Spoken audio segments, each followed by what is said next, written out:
Ito na number 3, sagad na. So 45 watts lang ang kinukonsume niya, no? Pero 60 watts to electric pa natin. Okay, tingnan natin kung magcha-charge. Ayun, charging.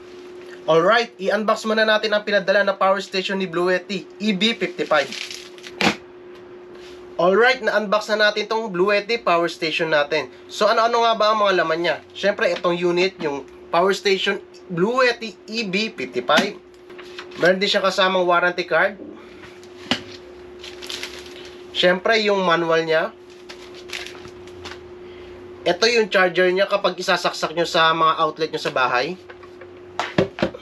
Tapos, marami siyang iba't ibang klaseng cord. Pwede nyo siyang i-charge sa solar, sa mga outlet sa bahay nyo, sa sasakyan nyo, at meron pang ibang paraan. Kaya marami siyang mga cord. So, dito sa dashboard ng power station nyo, meron siyang 5 section. So, dito may kita nyo input. So, dito siya i-charge. Kung gusto nyo magkalaman o magka-power itong power station nyo. Ito yung para i-charge nyo sa mga outlet nyo sa bahay. Using this adapter. Then, meron din ito para sa solar. Tapos, dito punta muna tayo sa baba. Ito, sa section na to. So, meron siyang saksakan. Kung meron kayong charger cord, type C yung ano niya, yung cord niya. Type C to Type C or Type C to USB. So, dito nyo isasaksak. So, Type USB C 100 watts. So, 100 watts ang kaya ng port na to. Tapos, dito sa baba yung 4 na USB. So, 5 volts, 3 amperes. 4 yan. Yan. Tapos, dito naman sa kabila, makikita nyo 4 na AC output. So, 220 volts to 240 volts. So, meron siyang 700 watts na capacity. So, kaya netong pagganahin yung mga appliances nyo na merong 700 watts. Tapos, dito naman sa taas, makikita nyo, ito. Kung gusto nyo itong i-charge, itong power station na to sa mga sasakyan nyo, kung may sasakyan kayo, dito nyo lang siya isasaksak using this cord. Yan. So, dito sa taas, kung yung mga cellphone nyo, pwede nyo siyang i-charge ng wireless. Yung ipapatong nyo lang sa cellphone nyo. 15 watts meron dito sa taas. Yan. Ipapatong nyo lang sa cellphone nyo, then mag-charge na siya. Tapos, sa likod naman niya, makikita nyo, meron siyang ilaw. Ito yung kulay, yung warm niya. Yan, mas lumiwanag. Then, yung emergency o SOS light niya. Ayan. Makikita nyo, dito yung battery level niya. So, meron pa siyang 50%. So, pag unbox ko, so 50% yung laman ng battery niya. Dito may kita nyo rin, pag nagsaksa kayo ng mga appliances or mga gadgets nyo, may kita nyo kung ilang watts ang nagagamit. Tapos dito, ang pinaka gusto ko sa power station na to, since nagmamoto camping kami, napakaganda ng shape niya, no? Wala siya masyadong curve. Tapos, ang kagandahan pa dito, yung handle niya nakatago. At least, kapag pinasok nyo or in-store nyo, or pag pinak nyo sa mga motor nyo, or sa sasakyan nyo, madali siyang ipak, no? Parang nagte-tetris ka lang. Wala siyang masyadong shape na kakaiba na pwedeng tumama. Kasi mayroong ibang power station, yung mga handle niya nakalabas, mahirap siya ipak. Di tulad nito, nagmamoto camping kami, kaya ito ang bagay na bagay sa aming power station. So dito, kada section niya meron siyang buttons. Pag gagamitin nyo to, pipindutin nyo lang tong button na to. Yan. Same din dito sa iba. Yan. Makikita nyo naman, nag-green siya. Ibig sabihin, pwede nyo na siyang saksakan. Dito rin. Yan. Sige, sukatin natin. So, meron siyang 11 inches na haba. Yung taas niya, meron siyang almost 8 inches or 19 cm. Tapos, yung lapad naman niya, so same lang, no? Meron din siyang 19 cm. So, maganda talaga siya, no? Pag ipapak nyo siya sa sasakyan nyo, tsaka sa mga motor nyo. Kasyang-kasya. Tapos, yung bigat naman niya, around 7 to 8 kilos. So, bakit nga ba gusto ko rin tong power station na to, no? So, dati kasi, nagcha-charge ako, ginagamit ko power bank. So, sa mga power bank kasi, mabilis siyang makasira ng battery. Hindi ko alam kung bakit, based on my experience lang, no? Mabilis masira yung battery ko kapag doon ko charge tong mga GoPro batteries ko.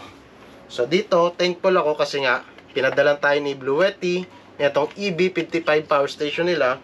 So ngayon ma-charge ko na tong mga batteries ko using this AC output.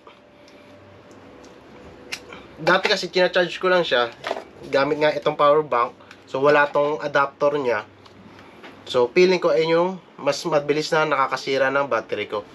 So, based on my experience lang yun, no? Okay, sasaksak natin dito. Makikita natin kung gagana siya. So, naka-green. Ibig sabihin, pwede nang gamitin. So, isaksak na natin.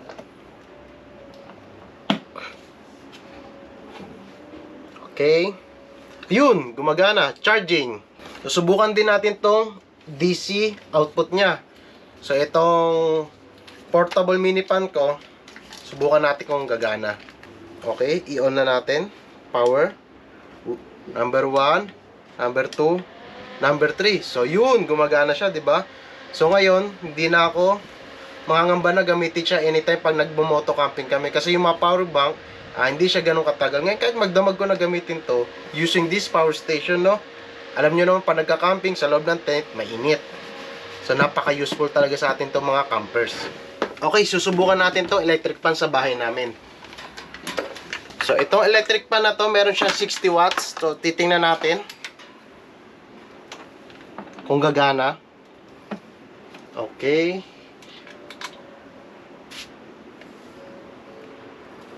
Number 1 niya, gumagana. So, sa number 1 niya, so, meron 38 watts. So, number 1. Netong 60 watts na electric fan. So, pag ni-number 2 natin siya, tataas tong watts niya, syempre. So, meron na siyang 40 watts sa number 2 na level netong electric fan. So, ito na number 3, sagad na. So, 45 watts lang ang kinukonsume niya, no? Pero 60 watts tong electric fan natin. Ano, gumagana siya. Hindi lang naman to sa camping nyo magagamit eh. Lalo na kung nagba-brownout sa lugar nyo, madalas mag-brownout. Kung may mga babies kayo na biglaan nagkaroon ng brownout, at least yung mga baby nyo, magagamitan nyo pa ng electric fan kahit walang kuryente sa lugar nyo. Using this power station. Susubukan din natin i-charge yung drone natin dito. Itong drone ko kasi never ko itong charge using power bank. Kasi nga ayaw ko nga masira yung battery niya. Okay, tingnan natin kung magcha-charge. Ayun, charging. Diba? Ngayon yung GoPro ko, magagamit ko na siya ng mahabang oras. Kasi nga, isa lang ang battery na itong drone ko na to.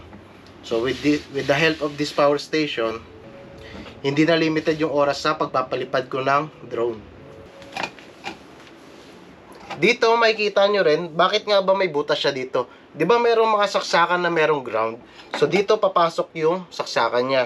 Okay, yun lang muna yung konting review natin dito sa power station na to. Since di pa naman natin siya nagagamit ng matagal. So, sana abangan nyo mag-video ko kung paano ko gamitin tong power station na to. At maggagawa tayo ng mga review kung gaano siya ka-useful sa atin. Okay? Muli, nagpapasalamat ako sa Blue Yeti sa pagpapadala sa akin itong power station EB55. So, very useful to sa akin as a campers, no? Kasyang-kasya rin to sa box ng mga motor nyo sa likod. So, same lang din naman sa dinadala kong box dati. Ito yung mga lagayan ko ng mga power bank. So, ngayon, ma-eliminate ko na to. Ito na ang dadaling ko. Oh, almost same size lang siya, no? Saka ang kaganda nga talaga dito, hindi siya curvy. Wala siyang mga masyadong curve na madali siyang ipack. O, sana panoorin nyo yung magiging review ko dito. So, maraming po salamat sa inyo panonood. Peace.